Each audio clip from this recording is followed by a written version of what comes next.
प्यारे बच्चों, good evening. आप लोग कैसे हो? आशा करते हैं कि सकुशल पूर्वक होंगे और पठन पाठन का कार्य भी चल रहा होगा। तो आज हम लोग पढ़ेंगे कबीर दास का जीवन परिचय, कक्षा 11। तो आज हम लोग कक्षा 11 में कबीर दास जी का जीवन परिचय पढ़ने जा रहे हैं।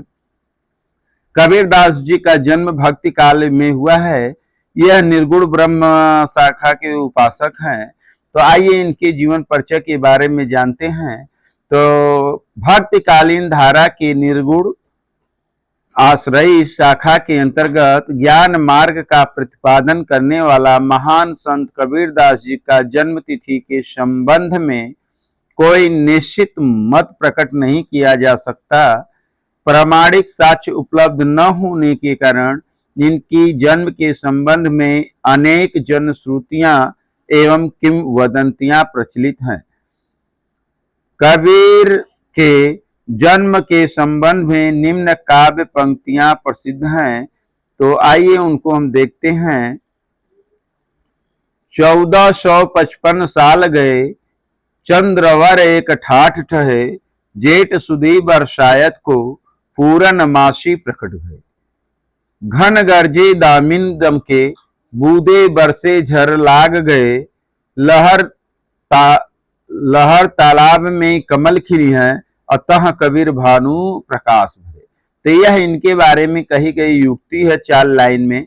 तो भक्ति परंपरा में प्रसिद्ध है कि किसी विधवा ब्राह्मणी को स्वामी रामानंद के आशीर्वाद से पुत्र उत्पन्न होने पर उसने समाज के भय से काशी के समीप लहर तारा के किनारे फेंक दिया था, जहां से नीमा और नीरू नामक जुलाहा दंपत्ति ने उसे ले जाकर पाला और उसका नाम कबीर रखा। तो इस प्रकार यहाँ पर एक उल्लेख मिलता है कि नीमा और नीरू नाम के जुलाहे दंपत्ति ने उनको उठाकर ले गया, अपने घर पर उनका पालन पोषण किया और उनका नाम कबीर दास रखा। आइए आगे की तरफ हम देखते हैं प्यारे बच्चों। कबीर के जन्म स्थान के संबंध में 3 प्रकार के मत प्रचलित हैं। वह 3 स्थान जो है प्रचलित काशी है, मगहर है और आजमगढ़ जिले में बेलहरा गांव सर्वाधिक स्वीकार मत काशी का ही है। इन 3 स्थानों में ज्यादा से ज्यादा विद्वानों का मत है कि कबीर दास जी का जन्म काशी में हुआ था। भक्ति परंपरा एवं कबीर पंथ के अनुसार स्वामी रामानंद जी गुरु थे। कबीर अपने युग के सबसे महान समाज सुधारक, प्रतिभा संपन्न एवं प्रभावशाली व्यक्ति थे। ये अनेक प्रकार के विरोधी संस्कारों में पले थे और किसी भी वाह आडंबर, कर्मकांड और पूजा पाठ की अपेक्षा पवित्र, नैतिक और सादा जीवन को अधिक महत्व देते थे। आइए आगे देखते हैं। सत्य, अहिंसा, दया तथा संयम से युक्त धर्म के समान स्वरूप में ही यह विश्वास करते थे। जो भी संप्रदाय इन मूल्यों के विरुद्ध कहता था उसका यह निर्ममता से खंडन करते थे। इसी से इन्होंने अपनी रचनाओं में हिंदू और मुसलमान दोनों को रूढ़िगत विश्वासों एवं धार्मिक कुरीतियों का विरोध किया है। कबीर ने कभी अपनी रचनाओं को ही कवि की भांति लिखने लिखाने का प्रयत्न नहीं किया था। गाने वाले के मुख में पढ़कर उसका रूप भी एक साथ नहीं रह गया। कबीर स्वयं ही कहा है कि वह पढ़े लिखे नहीं थे, जिसके बारे में एक कविता है, बसी कागज छियो नहीं, कलम गई नहीं हाथ।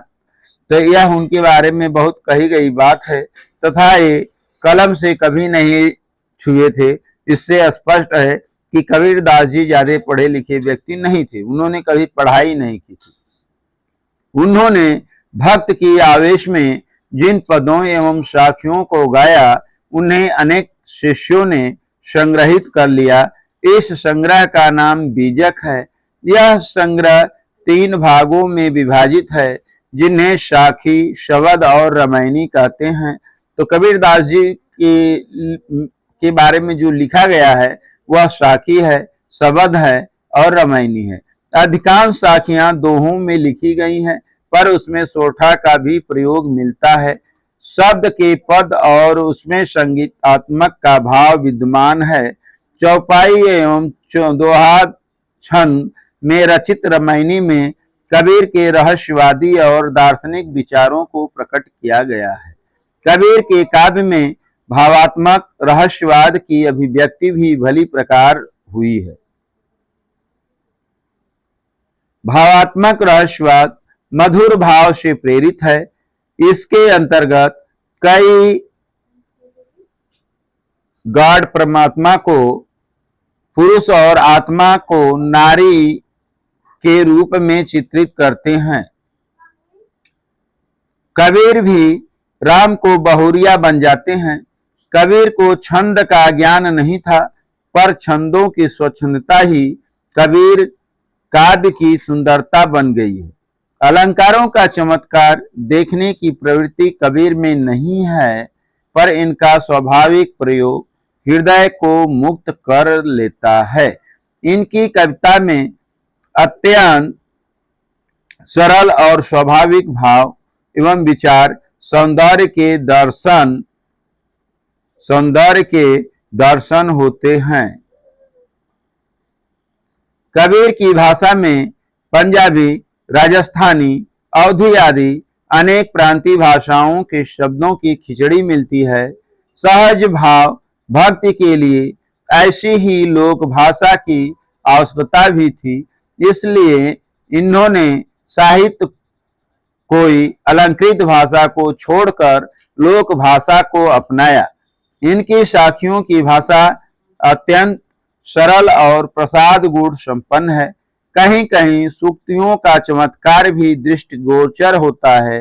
हठ योगी और रहस्यवाद की विचित्र अनुभूतियों का वर्णन करते समय कबीर की भाषा में लक्षणीयता आ गई है। ऐसे स्थान पर संकेत और प्रतीक के माध्यम से बात कही गई है। कुछ अद्भुत अनुभूतियों को कबीर ने विरोधाभास के माध्यम से उलटवासियों की चमत्कार पूर्ण शैली में व्यक्त किया है, जिसे कहीं कहीं दुर्बोधता आ गई है। संत कबीर एक उच्च कोटि के संत तो थे ही, हिंदी साहित्य में एक श्रेष्ठ एवं प्रतिभावान कवि के रूप में भी प्रतिष्ठित हैं। भक्ति काल के 4 प्रमुख कवियों में इनका प्रमुख स्थान है, जैसे कबीरदास, सूरदास, तुलसीदास, मलिक मोहम्मद जैसी। एक केवल राम जपने वाले जड़ साधक नहीं थे।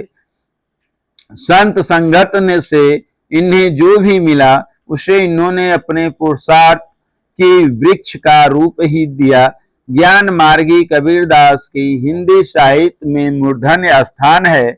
उनके रचनाओं में जीवन एवं समाज के हर क्षेत्र में सत्य, पवित्रता एवं अहिंसा पर बल मिलता है। समाज सुधार, राष्ट्रीय भावना और धार्मिक एकता उनके उपदेशों का काव्य में स्वरूप था। तत्कालीन समाज की विस्मृतियों और विषमताओं को उन्होंने निर्धनता भाव से अपने साथियों के माध्यम से व्यक्त किया। डॉक्टर हजारी प्रसाद द्विवेदी ने कहा था कि हिंदी साहित्य में 1000 वर्षों में कबीर जैसा व्यक्तित्व लेकर कोई लेखक उत्पन्न नहीं हुआ। महिमा में यह व्यक्तिगत केवल एक ही प्रतिद्वंदी जान पड़ता है, तुलसीदास। आगे देखिए, कबीरदास के बारे में आचार्य हजारी प्रसाद द्विवेदी का मत है कि कबीरदास वाणी के डिक्टेटर थे। जिस बात को वह कहलवाना चाहते थे वह सीधे सीधे कहलवा लेते थे। यदि बात बनी तो ठीक ठीक, नहीं तो दरेरा देकर कहलवा लेते थे। ऐसा मत आचार्य हजारी प्रसाद द्विवेदी का है।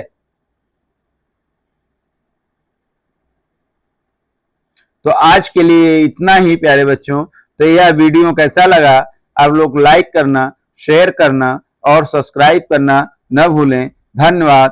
Thank you so much nice.